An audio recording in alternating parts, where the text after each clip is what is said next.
Ayan, magandang umaga po sa inyong lahat, mga kababayan, mga katoro.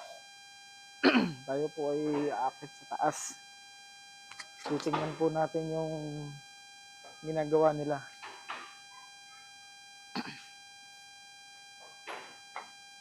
Ayan. Ito po yung paakyat papuntang second floor, mga kabayan. At isa pong magandang umaga sa inyo. Ayan, mga kabayan, ito po yung ating ginagawa ngayon.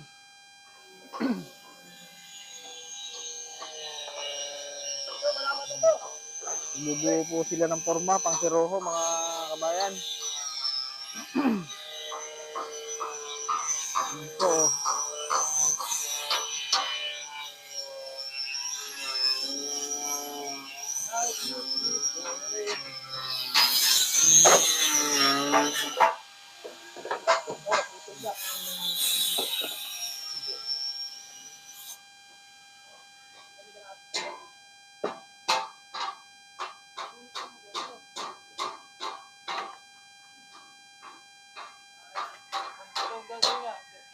ay, papasok po tayo sa ilalim. Papunta tayo doon sa dulo. Mahirap pumasok. Ayan.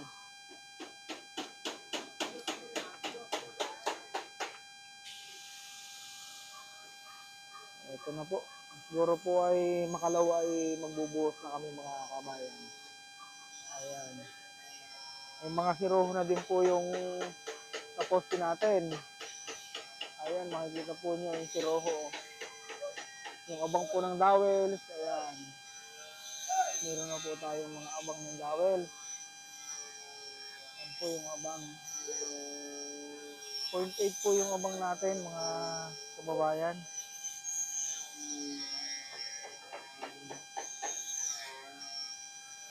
Yung po namang tukod natin, itong scaffold natin, yung vertical, ay 0.8 po yung pagitan.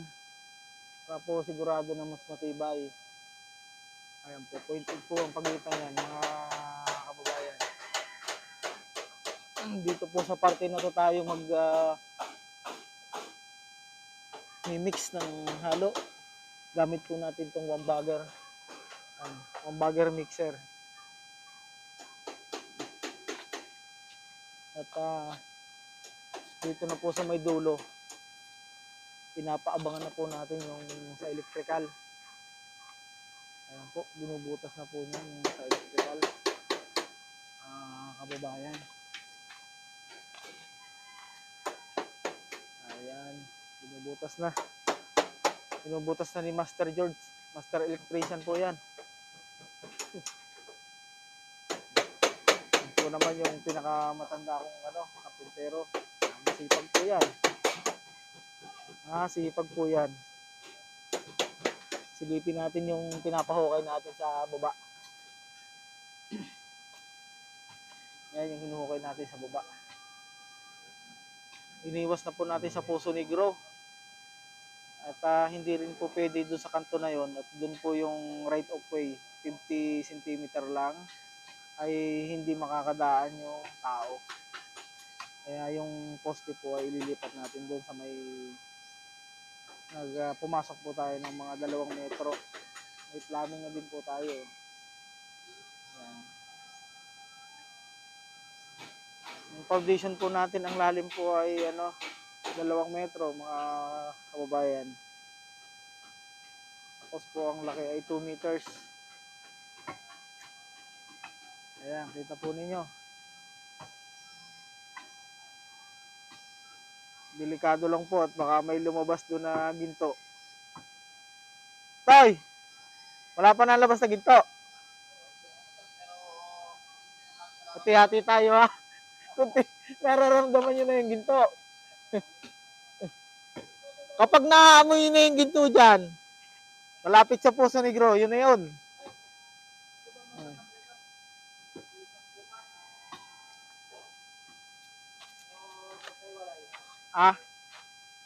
Alin? Yung abang? Oo, 2 ganito eh. Oo, pwede naman. Pwede naman magkatabi yan. Wala nang problema. Lalakihan ko na. Wala kang problema. Ano kaya Kuya Boy are, ring kabiga nating are. Pwede kayang huwag nang tayo magpormato sa kabila. Lagyan na lang ng 2x3. Pag naglagay tayo ng forma ay mahirap pong magtanggal, maiipit. Oo, maiipit. Tsaka pati pag nagkaroon tayo ng gap doon, pag umulan, magkakaroon ng tubig kakatas. Kailangan ay wala na. Wala nang kukulamber sa gilid. Lagyan na lang dahil masinsin naman yung isang forma na lang sa side na ito sa loob. Ano yan, katulad yan. Magkakaroon pa ng gap yun. Yan po mga kaibigan yung aming ginagawa ngayon.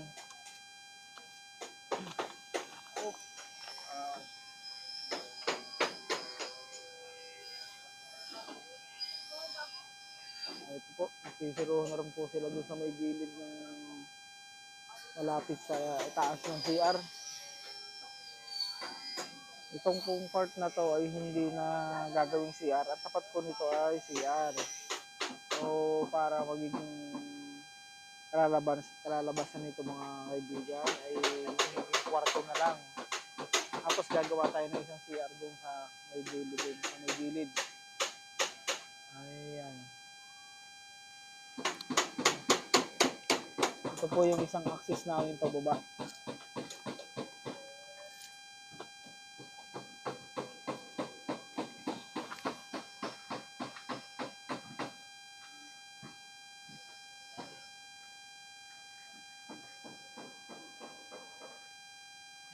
Dito po nakatamak yung mga gamit namin. Kaibigan ito. At kailangan po ay nakatago dito yung materyales at kukunti yung space.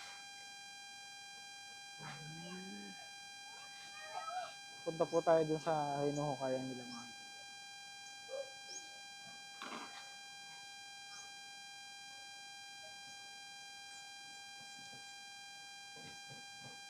Ayan. Ito po yung hinuhukay nila.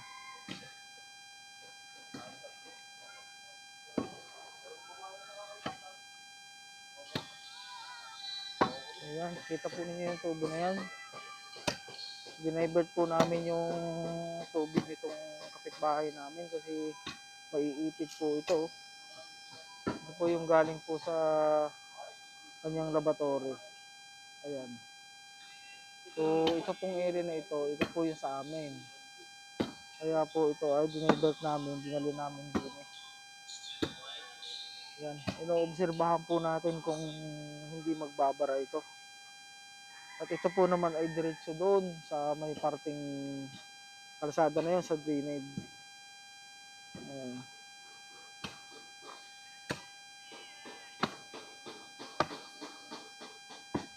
Nakapaglagay na din po tayo ng PVC dito. Ayan. Ito po ay naka-standard yung drop natin ng PVC. Every 15 cm po yan. Ayan. Para po standard tayo. Yung drop po natin mula doon po sa elevation ng PVC patungo sa bowl sa loob.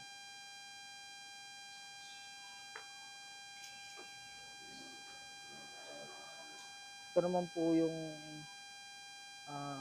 patungo dun sa second floor. Kasi magkakaroon po tayo dun ng CR sa tapat nito, mga kababayan. Ito pong natin, ang drop po natin ng PVC ay every 1 meter ay 1 centimeter po ang drop po natin yan. Kailangan po yun. Kailangan po din masunod natin yun. Sapagkat pag hindi po natin sinunod yun, ay maaring mauna yung tubig, mahuli yung dumi. Kaya po kailangan ay sa 1 metro ay 1 cm lang.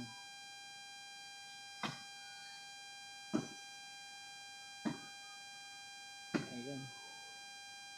Ito yung hinuhukay natin. Parang may kahoy. Malaki? Putol na. Putol na. Sa parang ano nyo, matigas sa lupa.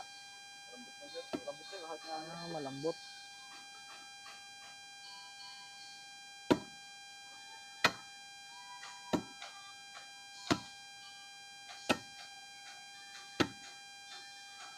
Kaya kayo putulin yan. Kaya. Parang ugat ano. Ugat yan.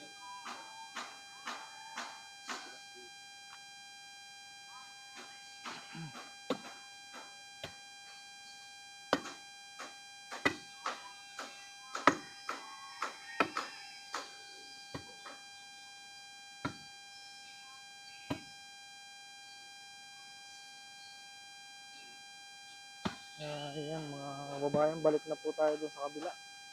Ito po yung drainage system natin. Ito po yung sa bandang ito. Nandito po yung drainage system. Dito po natin sila itatawid.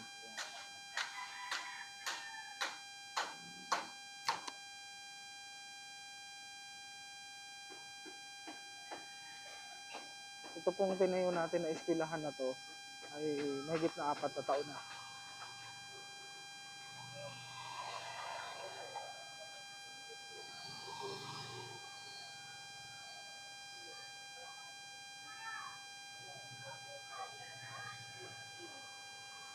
Yan po yung anak na may-aring pogi.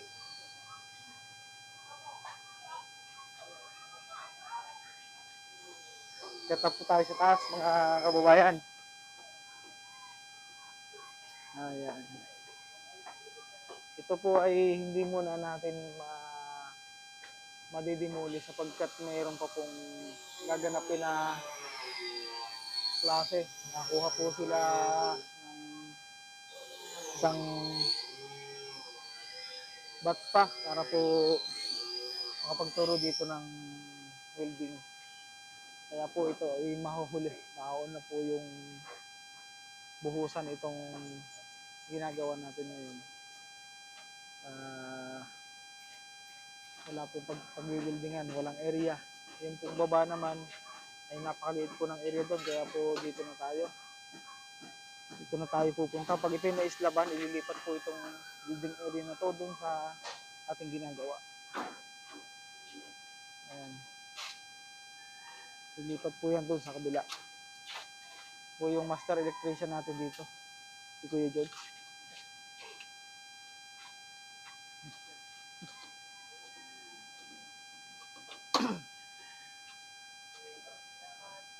Yo, mga fans! Good morning! Ayan po yung ano natin. Si Kuya Ray. Yung Joker. Wala na yung mga joke natin. Nawala na yung mga joke natin.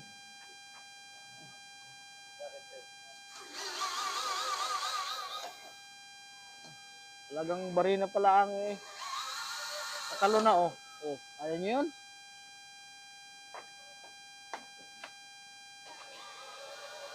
Ito naman si Boy Utoy. Yan, Boy Utoy. Napakasipag niyan. Ako po. Sipag nga ah. Ba, naman taong tamad ah. Kailangan lamang si Utoy laging lalatigoy sa puwit. Joke lang yun Utoy ah. Sa pong part na ito ay kailangan nating dagdagan pa yung bakal. Pagkat ito po ay nakahang. So papalagyan pa ulit natin ng bakal bago lagyan ng cover. Yung forma. Ayan po mga kaibigan, yan po yung aming gawa ngayong araw na ito. Kung mapagpalang araw ulit sa ating lahat.